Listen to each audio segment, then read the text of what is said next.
Nah, di antara pelajaran yang pernah disampaikan oleh Nabi yang diajarkan kepada Muadz bin Jabal, ya Muadz, atau kama qala Rasulullah sallallahu alaihi wasallam, wahai Muadz, u'allimuka du'aan, aku akan ajarkan kepadamu satu doa. Ya, dan jelas kalimatnya. Bisa mengentaskan kesulitanmu, utang-utangmu, dain kalimatnya itu, walaupun itu sebesar Jabal Uhud, gunung Uhud. Masya Allah.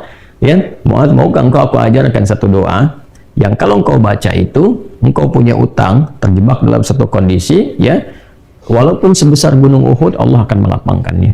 Ya, teman-teman yang pernah umrah, pernah haji, tahulah seperti apa gunung Uhud itu. Ya, panjangnya luar biasa dan seterusnya. Itu ilustrasi.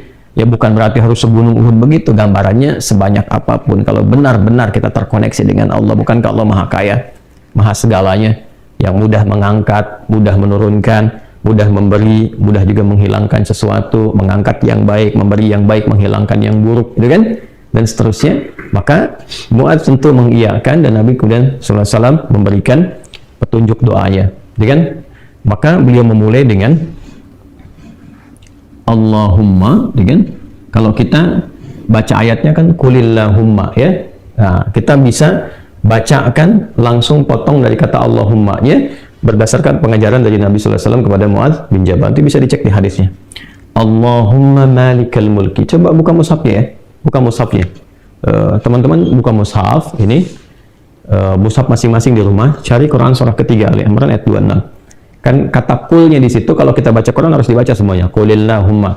Tapi kul itu kan katakan, ya, perintah Allah kepada Rasulullah. Nah, kita bisa dalam konteks berdoa, kita bisa langsung bacakan dari Allahummanya. Allahumma malikal mulki. Saya ulang, ya. Allahumma malikal mulki, tu'til mulka man tasha' wa tanzi'ul mulka mimman tasha' wa tu'izzu man tasha' wa tudhillu man tasha' biyadikal khair innaka 'ala kulli syai'in qadir. Jadi dimulainya dari Allahummanya sampai ke ujung ayatnya. Sudah? Dah, ya. Kemudian teruskan Rahmanad dunya, Rahmanad dunya. Saya tulis, ya, teman-teman nanti bisa screenshot, ya. Rahmanad dunya wal akhirah, Rahmanad dunya wal akhirah wa rahimahuma, wa rahimahuma. Teruskan. Jadi begitu selesai yang Ali Imran 26-nya, ya, kita baca dari Allahummanya. Allahumma malikal mulki tu'til mulka man tasha' wa tanzi'ul mulka mimman tasha' wa tu'izzu man tasha' wa tudhillu man tasha' biyadikal khair innaka 'ala kulli syai'in qadir. Rahmanad dunya wal akhirah wa rahimahuma. Jelas, ya? Tu'ti hima, tu'ti hima, ya kan? Man tasha'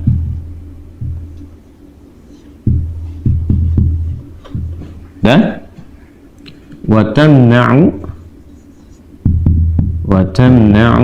minhuma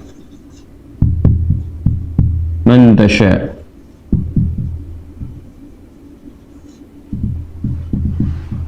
Dah?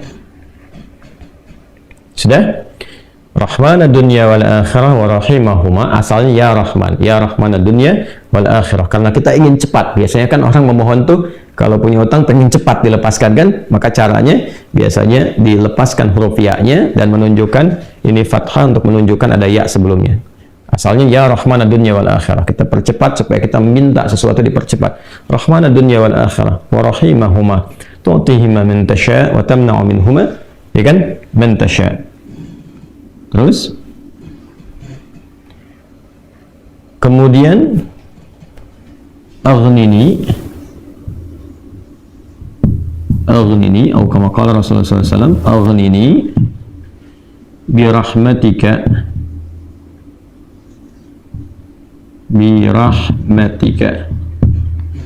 Sudah?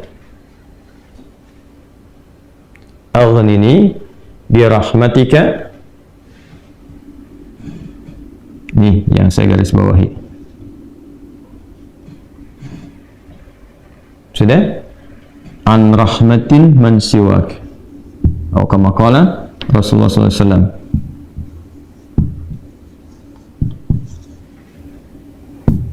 An rahmatin man siwak. Sudah? Ini poinnya di sini yang saya garis bawahi.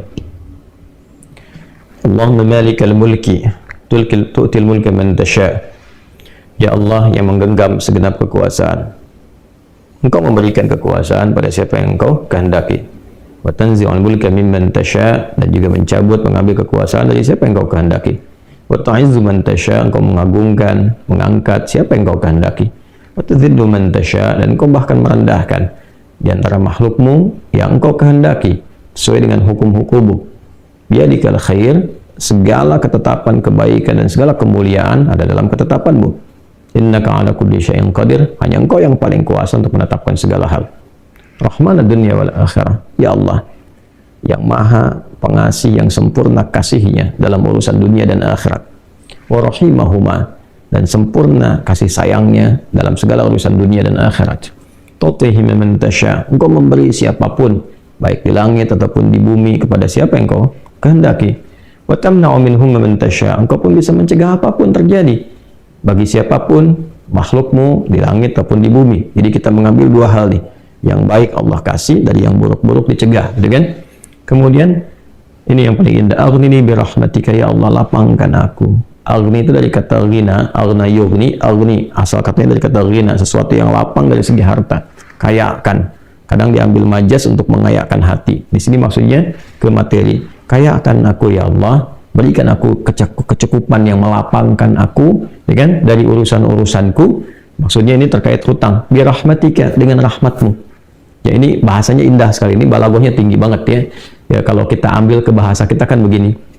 Ya Allah, yang paling sayangkan Engkau, yang paling punya kan Engkau, yang menguasai dunia dan akhirat kan Engkau, yang memiliki kebaikan kan Engkau, yang mencegah dari segala yang sulit pun kan Engkau, yang punya solusi semuanya Engkau.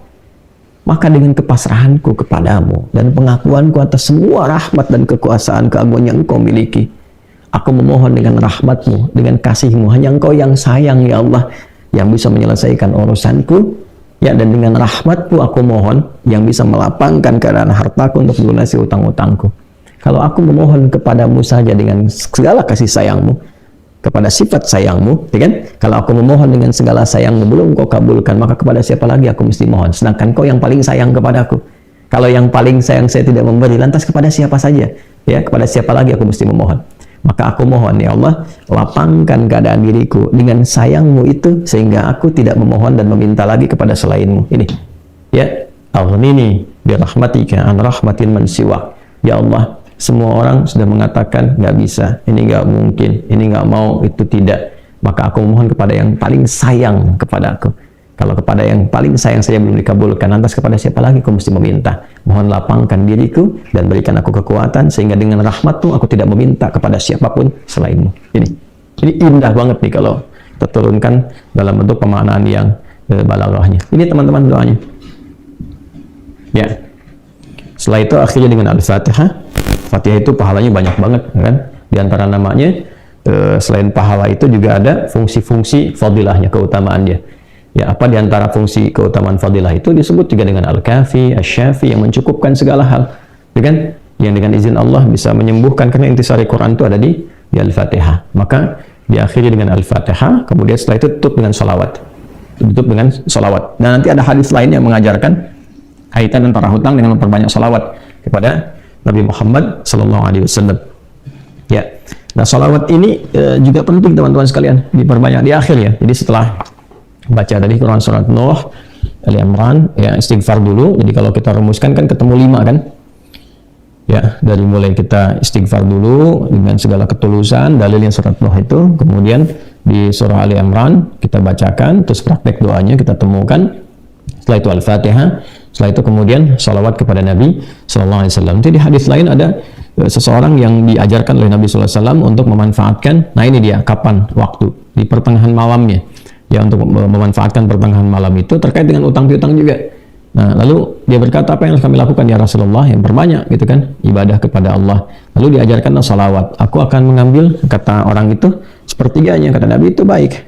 Kemudian kalau bisa tambah, aku akan mengambil 2/3-nya. Kata Nabi, kalau itu baik.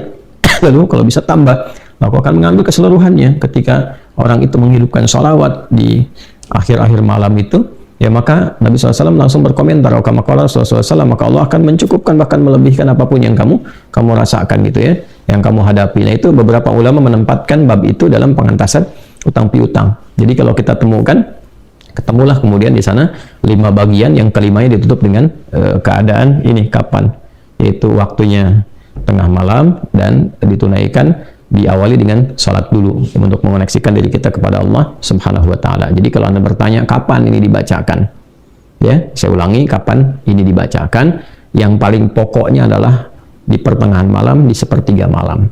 Jadi bangun malam hari supaya ada getaran kejiwanya lebih cepat mengamalkan Quran. Surah Al-Muzammil itu surah 73 ya, di ayat yang ke-6. Inna nasyi'atal laili hiya asyaddu wat'u wa aqwamu qila. Bangun malam itu bacaannya menyentuh kepada jiwa, lebih mudah mendapatkan kekhusyuan. Jadi sepertiga malam bangun, istighfar gitu kan. Ya, setelah sholat kita supaya bangun konektivitas dulu. Sholat itu kan kalau sudah bagus khusyuk, konektivitasnya tinggi. Setelah itu baru diistighfari. Istighfar menjelang sahar. Ya, wabil asharihum yastaghfirun, menjelang sahar mereka banyak istighfar. Nah, kalau sudah beristighfar, itu Masya Allah nanti di Quran surah ketiga ayat 17 itu nanti akan diberikan oleh Allah 4 kekuatan yang bersanding dengan orang istighfar. As-sabirina was-sadiqina wal-qanitina wal-munfiqina wal-mustaghfirina bil ashar. Punya kekuatan untuk sabar, punya kekuatan untuk membenarkan ajaran Quran dan mengamalkannya. Kemudian apa lagi? Qanitin, khusyuk ibadah. Orang yang biasa bangun malam, istighfar di ujung malam tuh lebih khusyuk ibadahnya. Nah, itu wal munfiqin, bisa jadi rajin infak, setara itu. 4 itu bisa setara. Jadi orang yang istighfar, pemahaman pertamanya bisa setara amalnya dengan orang yang rajin infak, yang khusyuk ibadah, orang yang membenarkan isi kitab dan mengamalkan, serta orang sabar. Pemahaman berikutnya adalah mendapatkan 4 keutamaan ini. Bisa rajin infak. Bagaimana bisa infak kalau nggak ada yang diinfaki? Ya, makanya itu satu-satunya juga yang menguatkan kembali bahwa ketika bisa istighfar dipraktekkan di ujung malam. Wabil asharihum yastaghfirun. Kapan istighfarnya? Setelah tahajud. Dari mana taunya? Quran surah 51 dari ayat ke-15 sampai ke-18. Innal muttaqina fi jannati wa 'uyun akhidina ma atahum rabbuhum innahum kanu qabla dzalika muhsinin. Ayat 17-nya, kanu qalila minal laili ma yahja'un. Kan mereka itu orang-orang yang sedikit tidurnya, maksudnya menghidupkan malam, rajin tahajud. Setelah itu apa? Wabil asharihum yastaghfirun. Menjelang waktu sahar, sepertiga malam ke waktu sahar, ya dekat-dekat ke fajar, dia banyak istighfar. Nah, saat istighfar itulah dia dapatkan sampai hatinya khusyuk, baru bacakan ini. Ya Allahumma malikal mulki tu'til mulka man tasha' wa tanzi'ul mulka mimman tasha' wa tu'izzu man tasha' wa tudhillu man tasha' biyadikal khair innaka 'ala kulli syai'in qadir. Arhamanud dunya wal akhirah. Itu tulisan ke sana. Wa rahimahuma tu'tihuma man tasha' wa tamna'u minhum man tasha'. Kemudian teruskan langsung ke bawah. Aghnini bi rahmatika an rahmati man siwak. Minta kepada Allah. Ya, setelah itu boleh sertakan kemudian bahasa-bahasa kita minta. Terus baca Al-Fatihah, tutup dengan salawat kepada Rasulullah sallallahu alaihi wasallam. Ya, itu dibiasakan. Nah, sampai mendapatkan kekuatan, tapi bukan berarti tidak berikhtiar. Setelah itu ikhtiar, tetap. Ya, tetap berikhtiar. Ya, bagaimana cara berikhtiarnya? Itu bisa kita bekerja dengan baik. Kalau nggak ada modal sama sekali, misalnya kita berikhtiar dulu dengan amal kebaikan. Datang ke masjid, berusaha rapi-rapi, gitu kan? Kemudian kita lihat ke DKM-nya, misalnya mengajukan dulu permintaan. Nggak usah banyak-banyak pinjamnya. Pinjamlah misalnya 100.000, 200.000, atau 500.000. Kemudian setelah itu cari peluang-peluang, misalnya di majelis-majelis ilmu kan banyak orang belajar itu. Ya, belilah modal tertentu, beli makanan atau minuman. Terus kontak ke DKM-nya, sampaikan. Ya, supaya nanti ada sinergi antara jamaah dengan yang dagang. Bicara dengan baik-baik sehingga nanti diumumkan. Ustadznya juga menyampaikan, berikan kelapangan kepada teman-teman yang sedang misalnya mencari rezeki berjualan, dapat dari situ, tambahkan lagi, berdoa. Bisa jadi tiba-tiba Allah berkehendak menggerakkan orang-orang tertentu yang baik dan sebagainya. Ya kan? Jadi bukan datang ke ustadz untuk melunasi utangnya. Saya lihat beberapa teman-teman tuh kalau minta, saya terjebak riba gini, gimana solusinya? Mau minjam, mau minta dilunasin. Teman-teman saya itu udah tugasnya ngajar. Kalau antum tanya doa saya jawab, tapi ya, kalau urusan dunia carilah gitu kan, terkait dengan dunianya. Bisa antum ke Basnas, bisa ke bagian DKM masjid, bisa ke teman-teman pengusaha yang muslim yang baik-baik ya. Kalau saya kan ngajar gitu. Ya kalau ada alhamdulillah, kalau ada gitu kan. Ya kalau yang sifatnya terkait dengan bimbingan itu lebih utama. Itu lebih utama. Nah ini yang kira-kira bisa kita pelajari, silahkan diintisarikan ya oleh teman-teman semua, diintisarikan, dikeluarkan, dituliskan. Nah jadi apa yang kita pelajari, keluarkan dulu tuh dalilnya apa saja, tuliskan, nanti jadi satu bagian hizb ya yang tersusun. Nah itu yang kita bacakan nanti, istighfar ya kan. Bangun dulu malam, bangun malam sepertiga ya, sekarang mungkin setengah 3, jam 3 lah ya kan. Nah kalau nggak terbiasa tahajud panjang, nggak usah dipaksakan banyak-banyak, 2 rakaat dulu, witirnya 1. Kalau belum khusyuk, jangan dulu witir, misalnya tambah 2 rakaat lagi. Setelah itu witir, setelah itu istighfar. Istighfar yang betul dari hati yang paling dalam. Ya, melebihi cinta lah. Oh, cinta pada manusia aja bisa sambil bermohon-mohon. Ini cinta kepada Allah, masa nggak lebih daripada itu? Harus lebih. Ya, setelah itu teman-teman teruskan ke Ali Imran tadi, akhiri dengan Al-Fatihah, kemudian sempurnakan dengan salawat pada Rasulullah SAW. Ya, setelah itu ya silahkan sholat subuh berikhtiar yang baik-baik seperti itu ya, berikhtiar dengan baik, nanti Allah akan lapangkan. Ya boleh jadi nggak harus langsung dipraktekkan besoknya langsung dapat, nggak begitu. Ya kan yang dituntut tuh kedekatan kita dengan Allahnya. Kadang diuji dulu, coba sehari, 2 hari, sepekan, sebulan, supaya dituntut benar-benar serius sampai kita lapang dan ada tawakal. Tawakal itu kepasrahan paripurna setelah berikhtiar. Ya itu kalau sudah di titik itu, Allahu Akbar, Allah datangkan tuh, jalankan dan sebagainya. Kan yang mengatur Allah juga, ya kan? Nah perilakunya perbaiki juga. Ya perilaku kita perbaiki dulu.